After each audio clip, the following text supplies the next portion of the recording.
treat you like a student. That's the best way to understand how the program works. Especially for how we use, not use this bad word, how we utilize students to reach out to industry professionals and bring them in. So,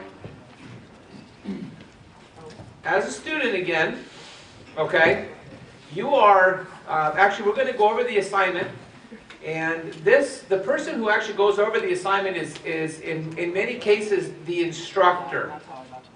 So, for example, West Cal is invited to, and you'll see some examples in this one, West Cal may be invited by a physics instructor to come and talk about areas of, in the sciences.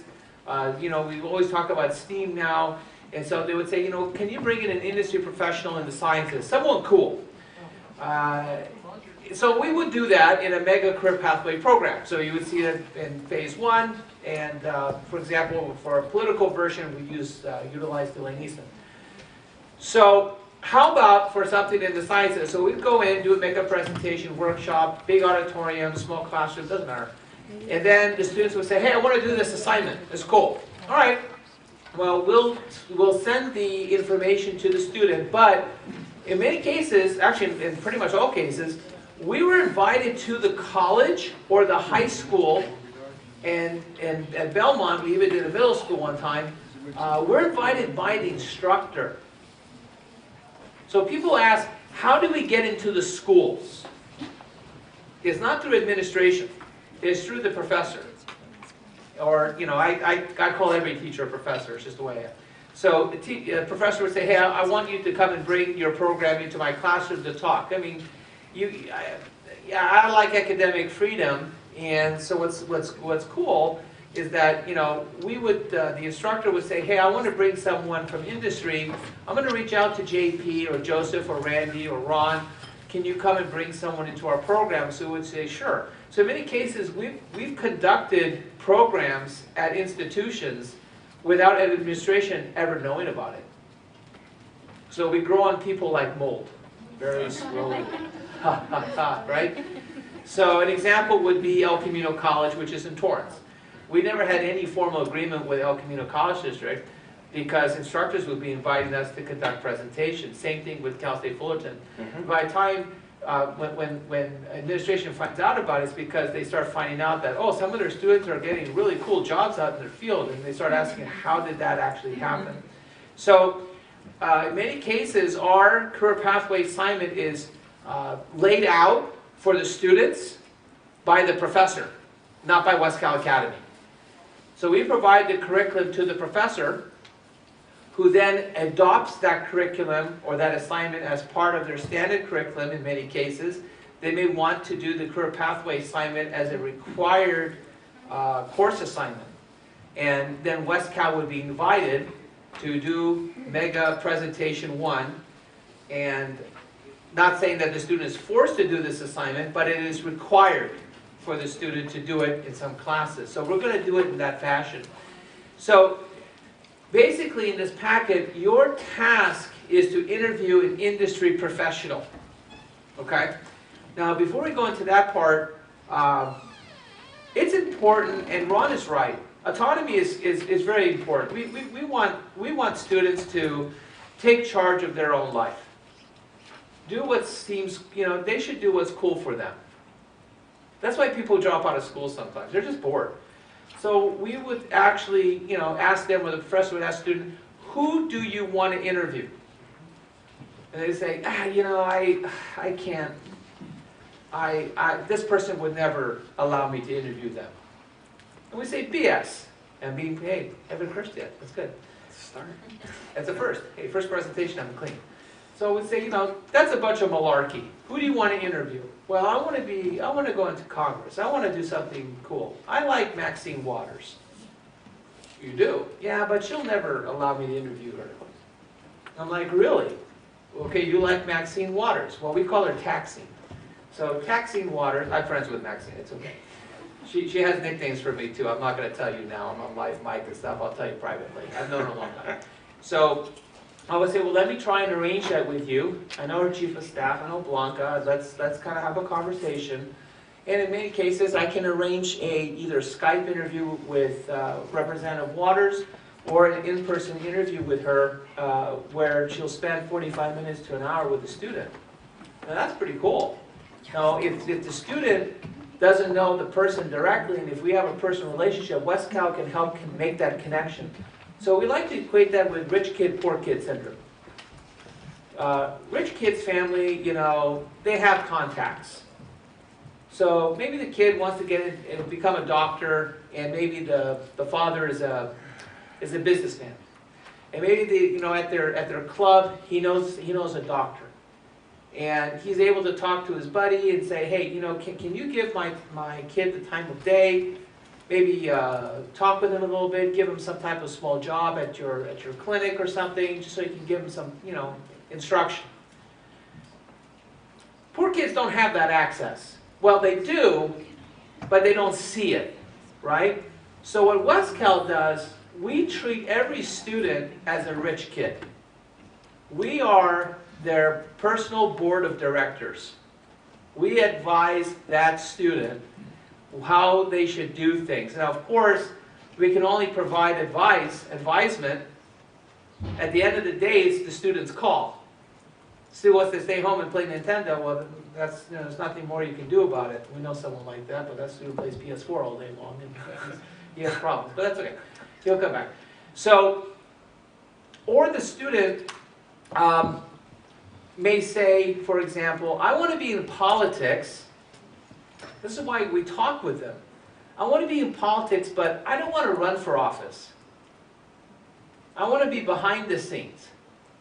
Now, for sure, the student most likely doesn't know a single damn person who works behind the scenes in politics. They don't know. They go, I like Maxine Waters, but I want to be the person behind the scenes who actually makes stuff happen.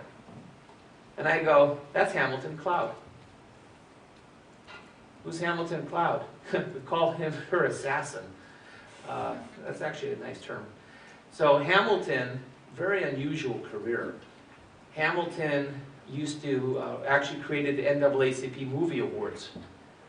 He's been in Hollywood media, and he was recruited by Representative Waters to be head of special programs for her. So I would talk with the student, and the student would say, I want to be behind the scenes, but I like the arts, or I like media. We can kind of make those connections and say, hey, you know what, let's connect you with Hamilton Cloud. Now, Hamilton has been interviewed by WestCal Academy students over 12 times. And we're talking over an hour apiece, and mentors about a dozen students under that program. So students will interview an industry professional, someone cool. And we tell students, it is better for you to interview someone that you do not personally know.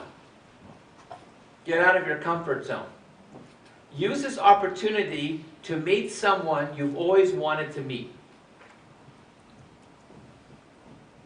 They complete this questionnaire, and you all are going to interview everyone else here. You don't have to do the 5-page assignment, but a lot of you don't know truly who you're sitting next to, because everyone's got a story.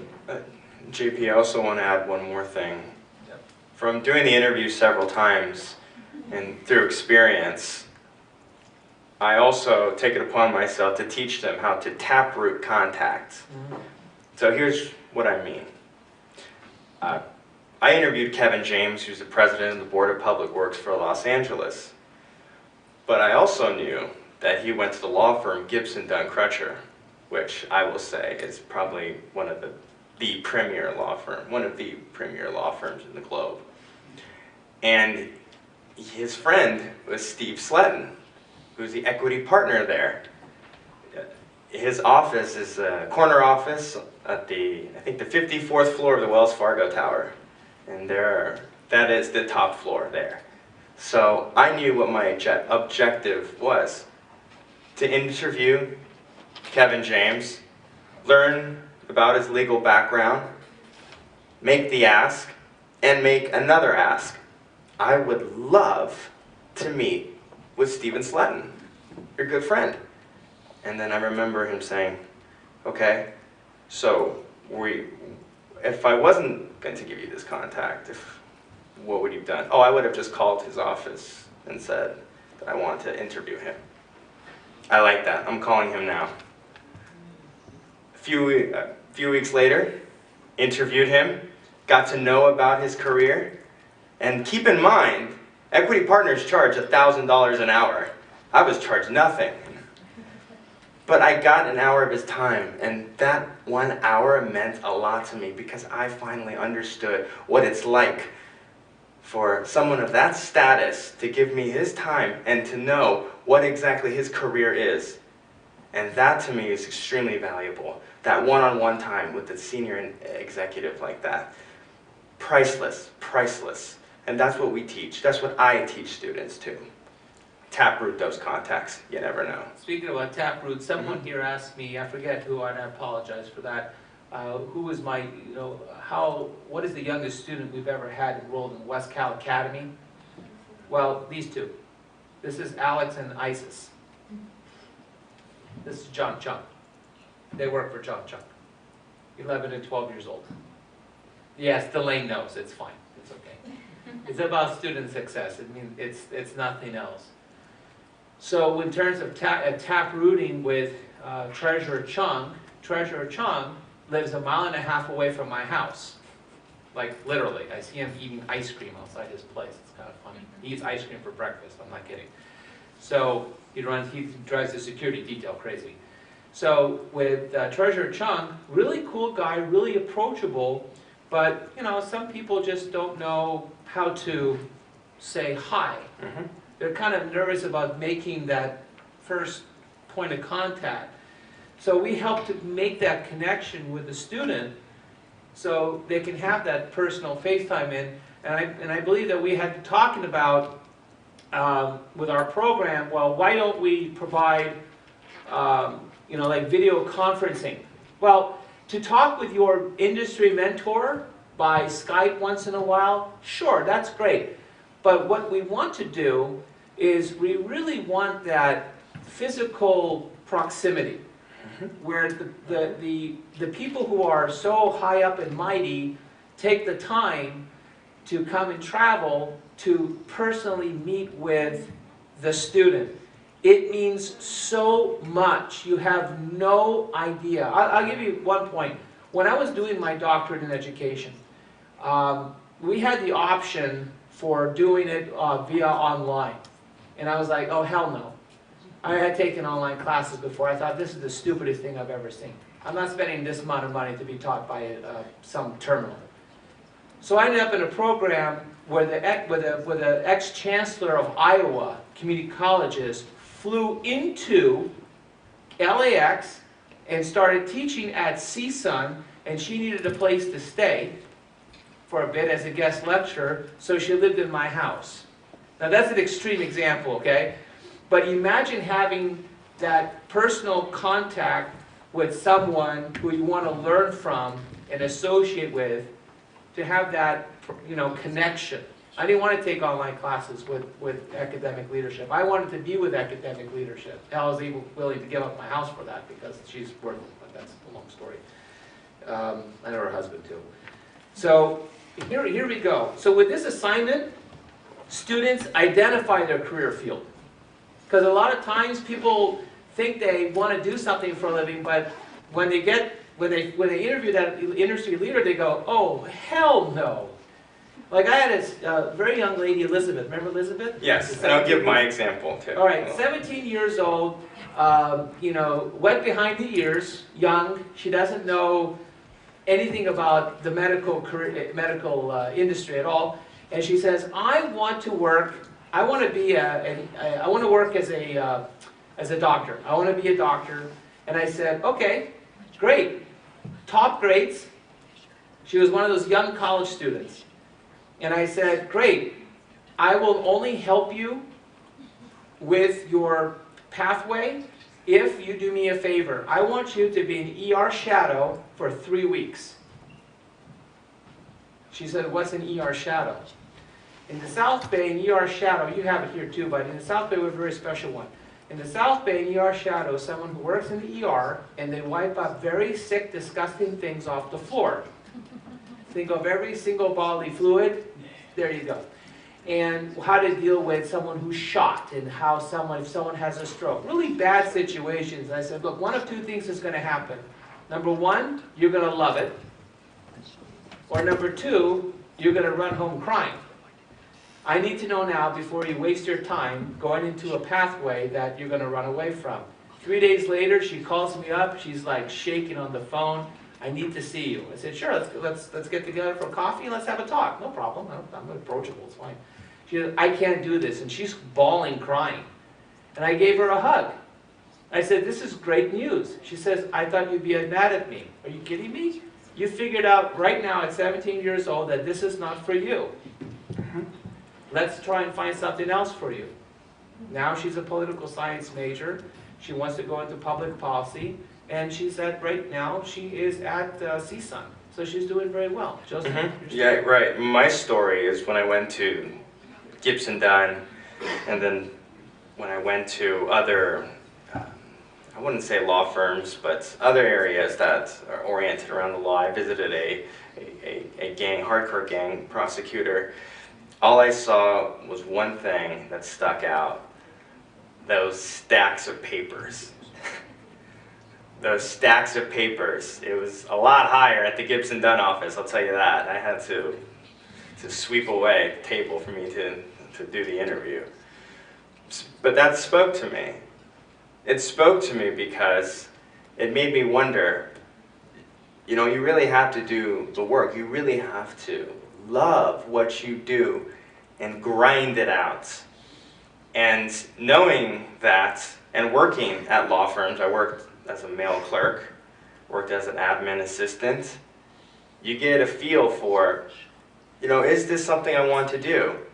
Because like I've said it before, and I'm going to say it here, you know, you can make back the debt. You can make back the $300,000 of debt. But you can never make back those 3 years. So we hope you do it right the first time. And I want Randy to address, you know, issues of entrepreneurship, and especially the qualities that we look for when we're looking for a mentor. One of the things I wanted to bring to the room, oh, we had a question. Yes, sir. I was just going to say, you know, going down that road, I had just mentioned earlier, I was in my sophomore year of high school. We took a career preference test. No real exit from high school test like they, just a career reference test. What might you be best at? And I scored kind of like somebody that worked with their hands or worked in forestry or something. I finished high school with 8 credits in math and was going on to be an accountant.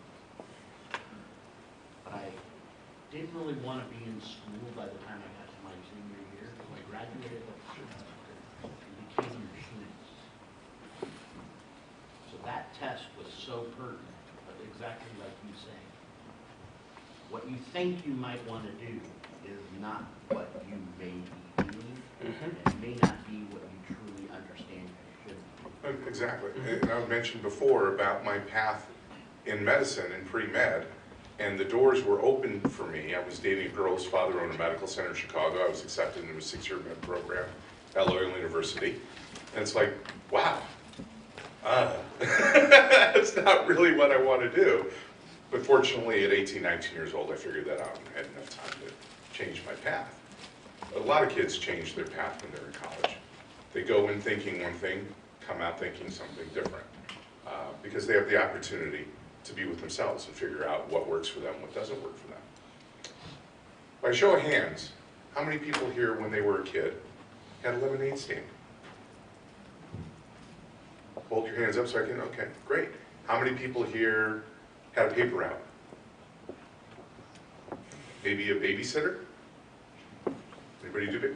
You folks are all entrepreneurs. That's where the entrepreneurial spirit starts. This can't be learned. This can't be taught in school. You can teach skills like accounting, right? Like human resources type skills. You know, hiring people, filling out insurance forms, those are things that can be taught. But true entrepreneurial spirit, you're born with. You either have it or you don't. And I gotta tell you, if you don't, that's okay. There's plenty of other things to do. I've known a lot of people that have sat in an office all day long wishing they were doing something else, thinking about what job they could create or start, but they never did. They never got off their butt and did something, made a change, either at that company or starting something out at home and in their garage and eventually bringing it to the marketplace, which is really what entrepreneurialism is all about. Starting a lemonade stand. You can't get more entrepreneurial than that, especially at 5 or 6 years old. You know, mom may help you make the lemonade in the kitchen, but you got to bring it to market.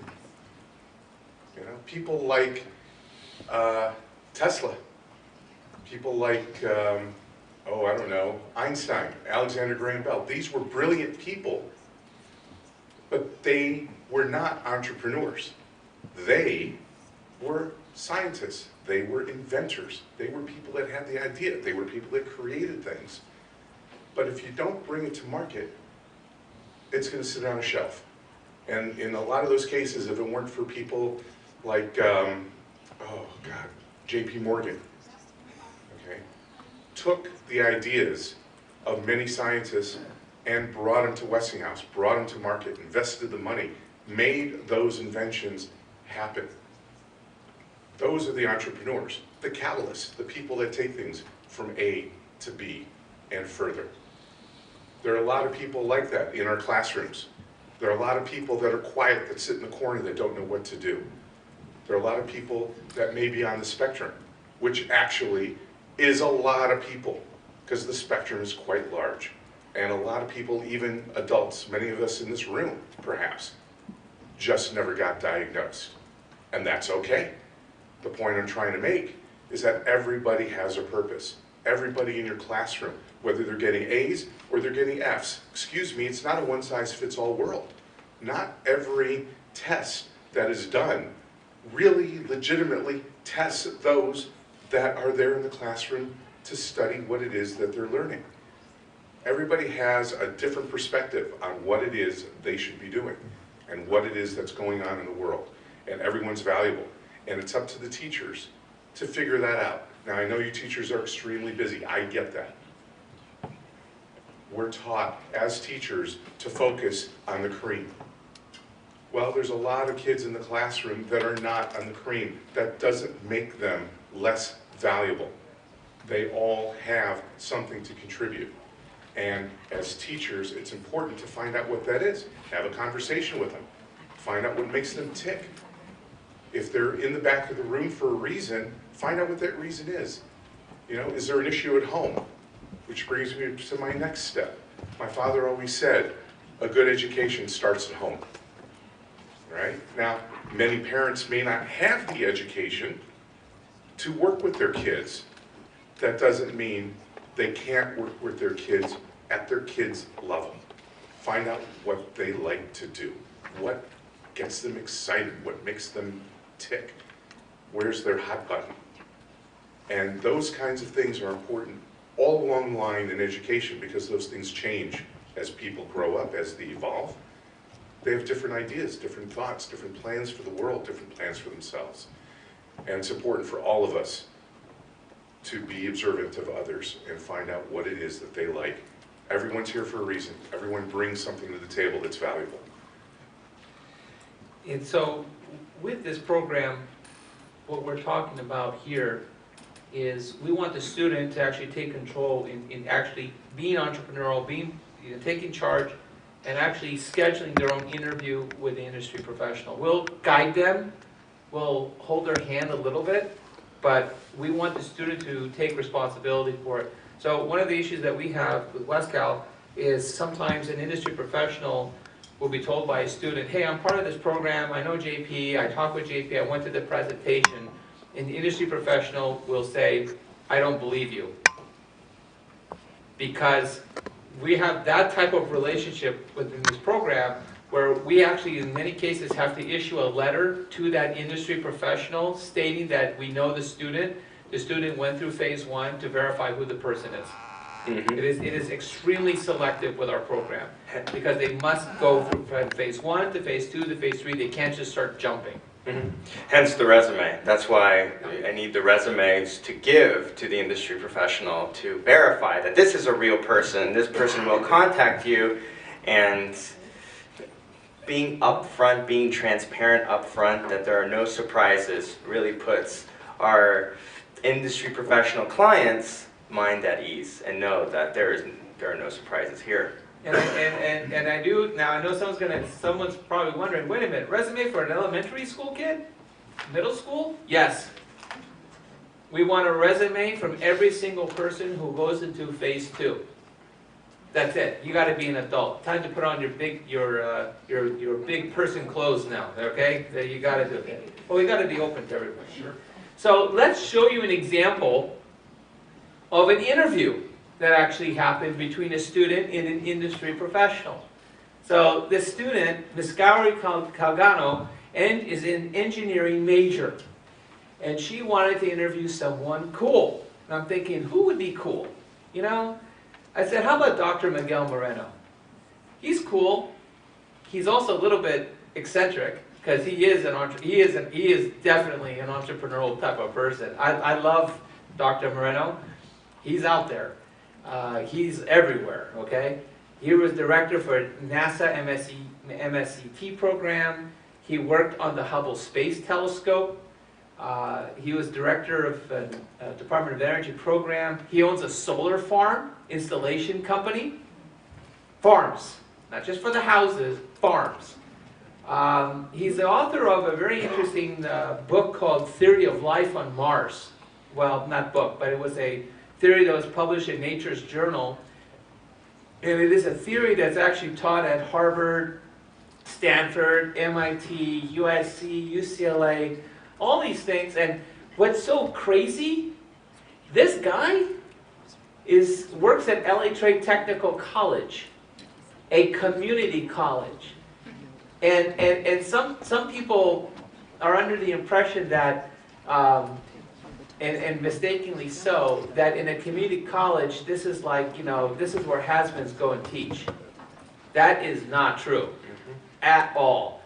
In fact, we find that community college instructors, the majority of them come from industry first, or they still work in industry while teaching, or they teach part-time, working full-time in industry and helping students connect with employment.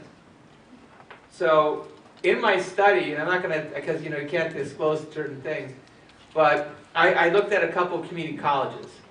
You would be shocked how many multi-millionaires teach community college. I'm not kidding. And I can't tell you, it's all those studies things and quotas and stuff. But it's quite a few.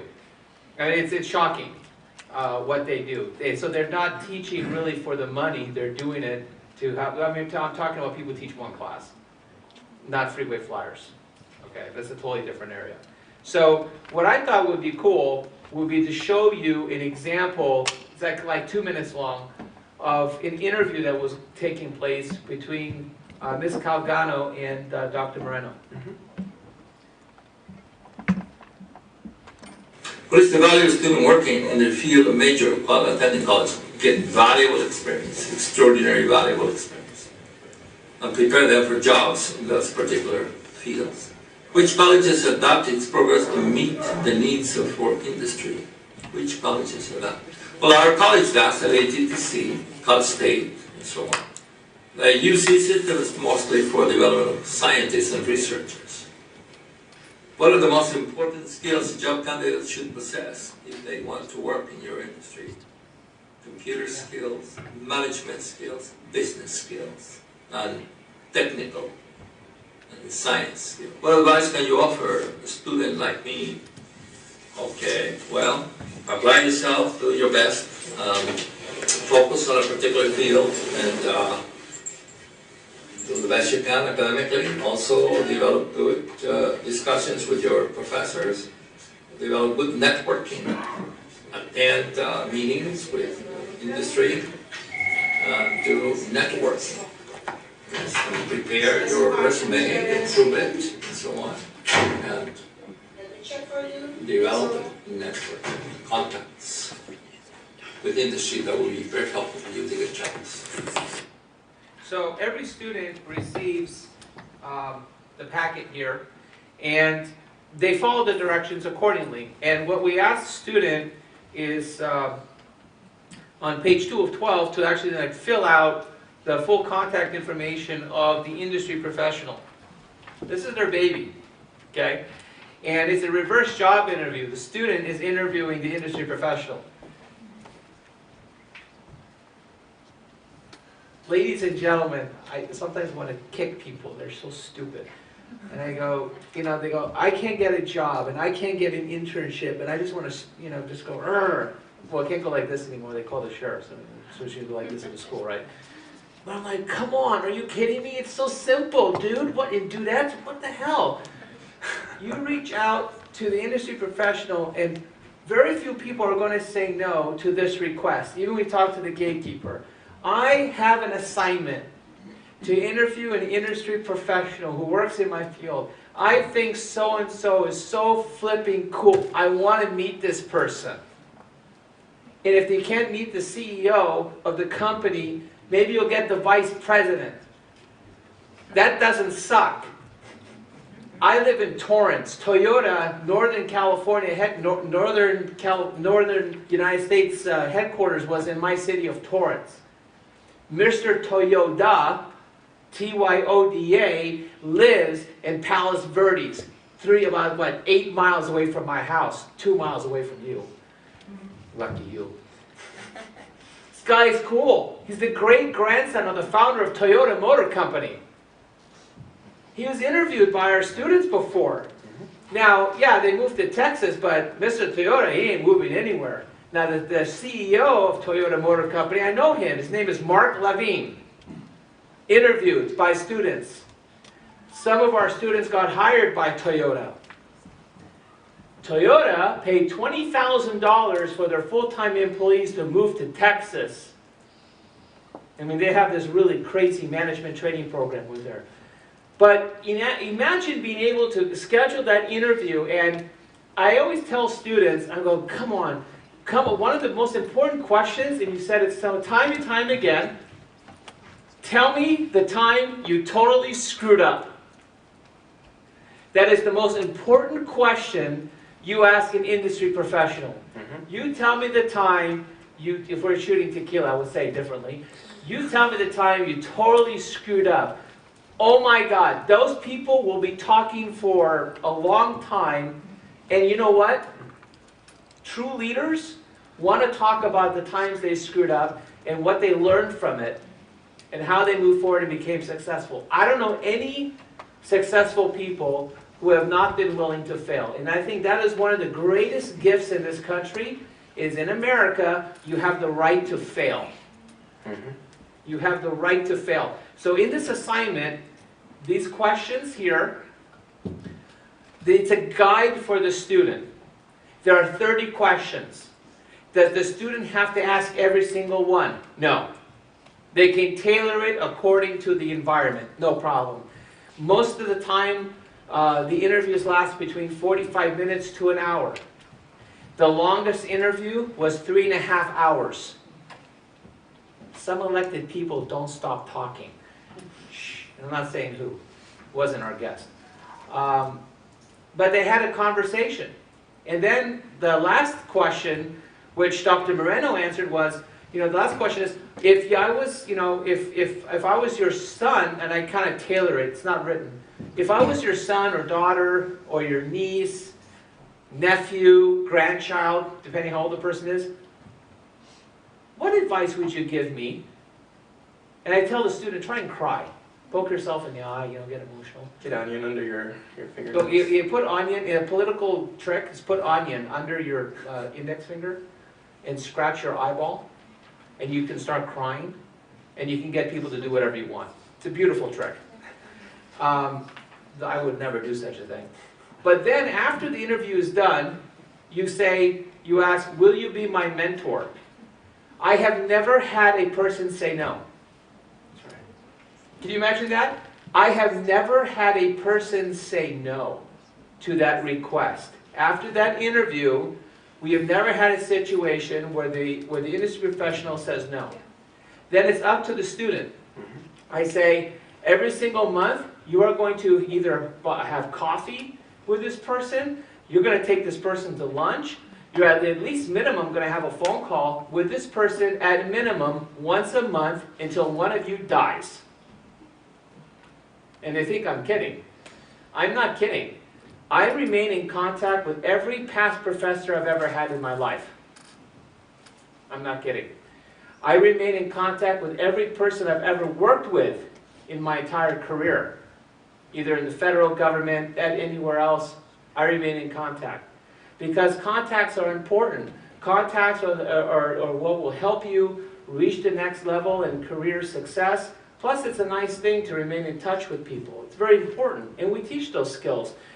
So, another example, go ahead. One more thing I want to add, and it happened lately with the latest interview. Yep.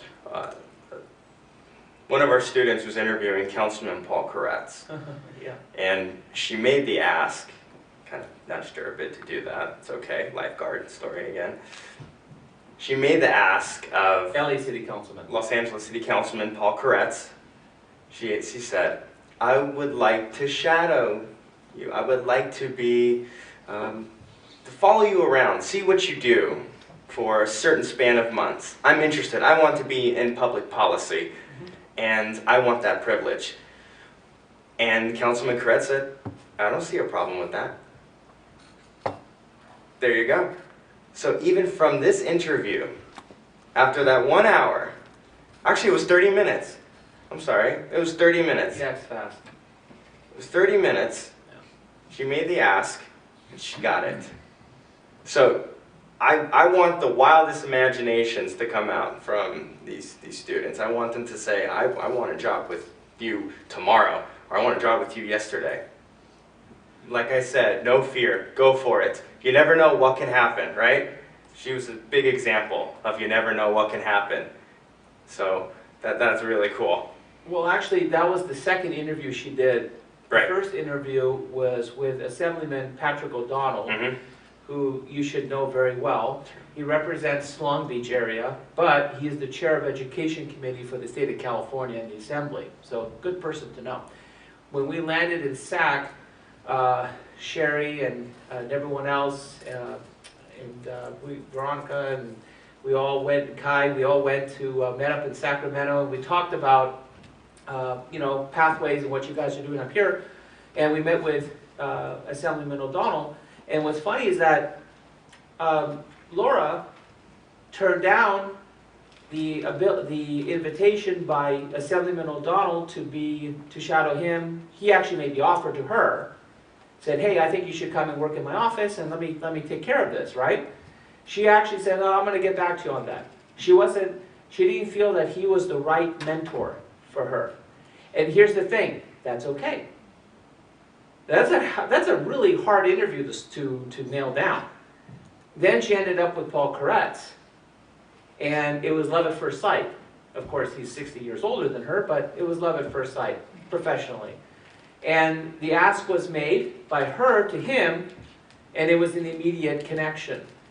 And what's important to understand is that the interview with Paul Koretz